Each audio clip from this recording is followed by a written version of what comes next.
Before we get into it, subscribe to the Prepper Historian and share this with someone who takes self-reliance seriously. This channel isn't about fantasy scenarios or cinematic survival myths. It's about what has actually worked, tested in war zones, frontier settlements, sieges, shipwrecks, and failed harvests. History is brutally honest.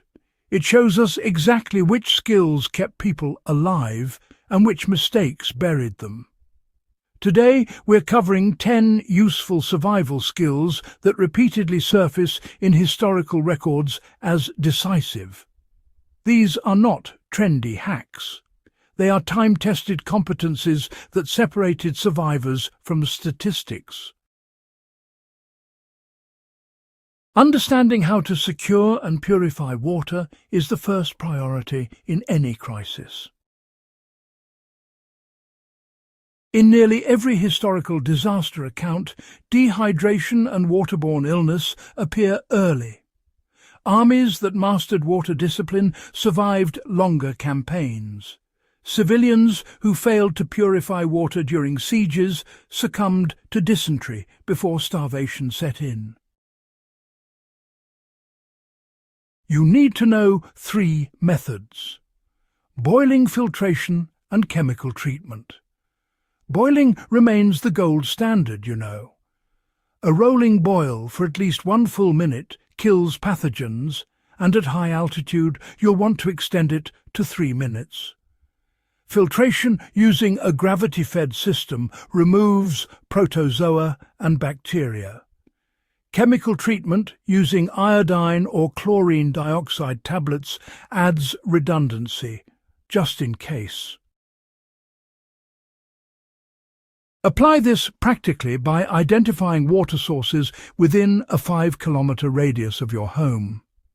Test your filtration system quarterly. That's really important. Practice collecting rainwater safely and store at least 4 litres per person per day. Historical survival favoured those who secured water before they felt thirsty, so keep that in mind. Building reliable fire without modern convenience determines whether you endure cold and illness, plain and simple. Fire, you know, is so much more than just warmth. It's heat, sure, but also sterilization, signalling, boosting morale, and of course, ensuring food safety.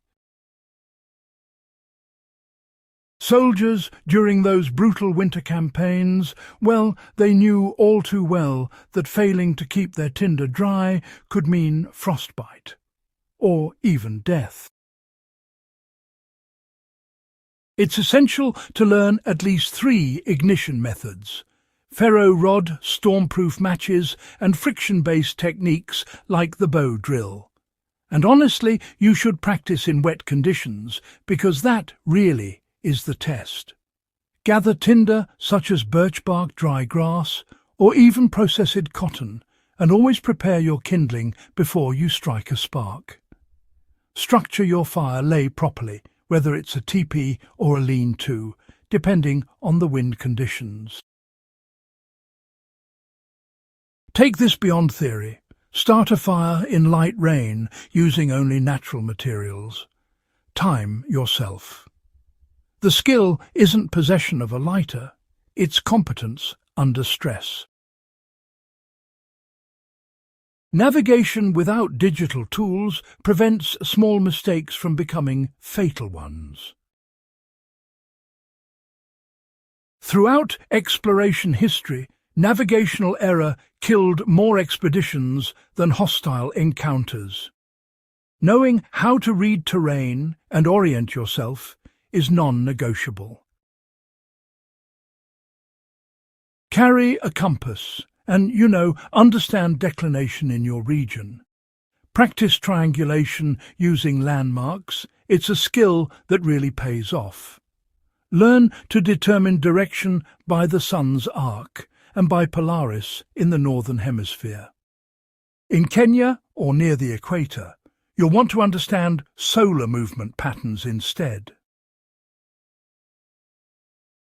Test yourself by navigating a pre-planned 5-kilometre route without GPS.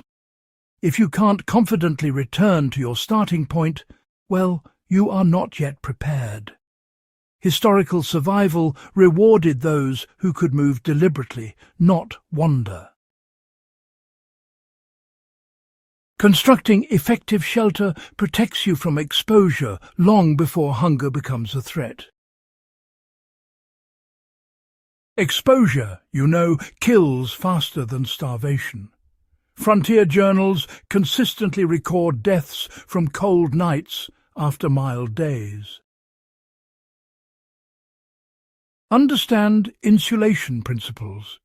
You need ground insulation, wind protection, and rain deflection. A debris hut requires a sturdy ridgepole, angled ribs, and at least 2 feet of compacted natural debris. In urban settings, shelter might mean reinforcing an interior room against wind and broken glass. Practice building one functional shelter outdoors. Spend a controlled night testing it.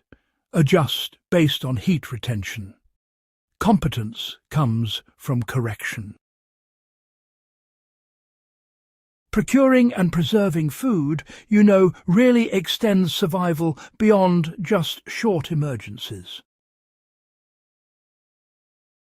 History shows us that communities which preserved food actually outlasted those that relied solely on immediate harvest.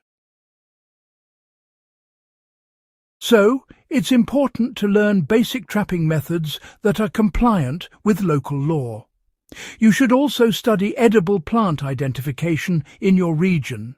And, well, understanding caloric density is crucial. Fat is survival currency, after all.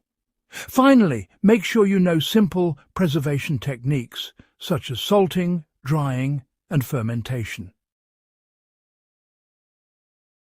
For practical application, try dehydrating meat safely. Also, practice identifying 5 wild edible plants with certainty. Misidentification is not a minor mistake. It is actually a medical emergency. Administering first aid correctly stabilizes problems before they escalate. Battlefield medicine revolutionized survival rates because bleeding control and infection prevention were prioritized. Right, so learn to control hemorrhage using direct pressure and tourniquets. It's absolutely vital. Understand wound cleaning procedures as well. Keeping things clean can make all the difference. And of course, train in CPR. Study the signs of shock and hypothermia, because recognizing them early can save lives. Remember, infection has historically killed more than trauma itself. Take a certified first aid course if you can. Practice applying a tourniquet one-handed. It's harder than it sounds. Time really does matter in these situations. Under stress, muscle memory replaces hesitation, so you know, practice until it becomes second nature. Maintaining operational security prevents avoidable conflict. It's a simple principle, but it can save you a lot of trouble down the line. Throughout history, sieges and frontier conflicts have shown us time and again that when you broadcast your weakness or advertise your resources, you're essentially inviting aggression.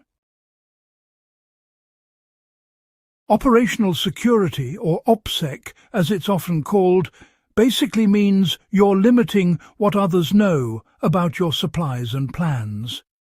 It's about things like maintaining light discipline at night, reducing noise, and being really cautious with your communication.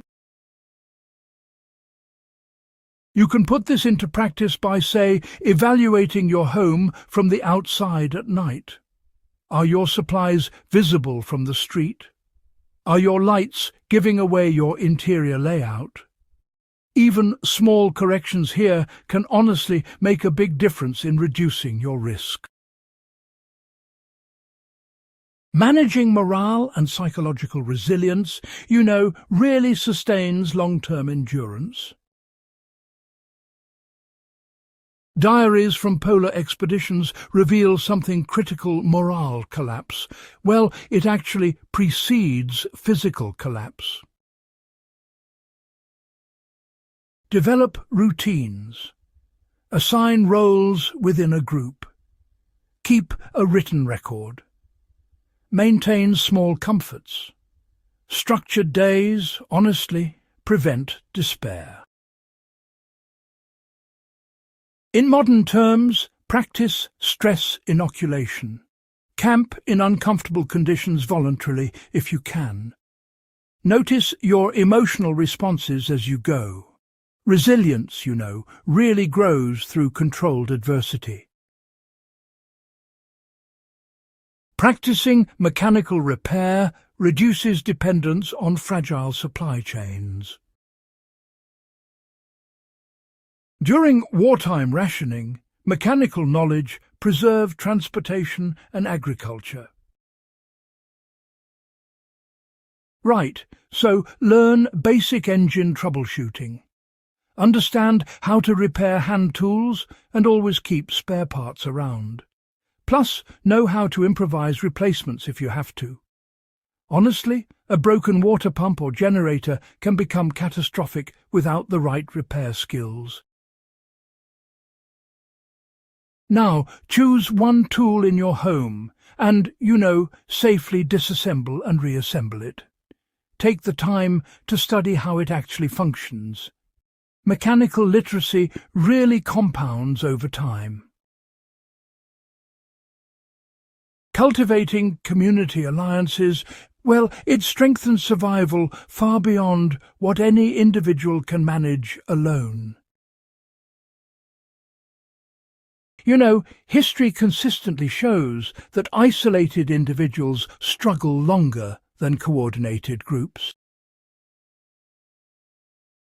Develop mutual aid agreements with trusted neighbours. Share skill sets and, conduct small preparedness drills together. Collective security really does reduce workload and increases intelligence gathering. Reach out to one neighbour this month and establish a practical exchange, whether that's gardening knowledge or medical expertise.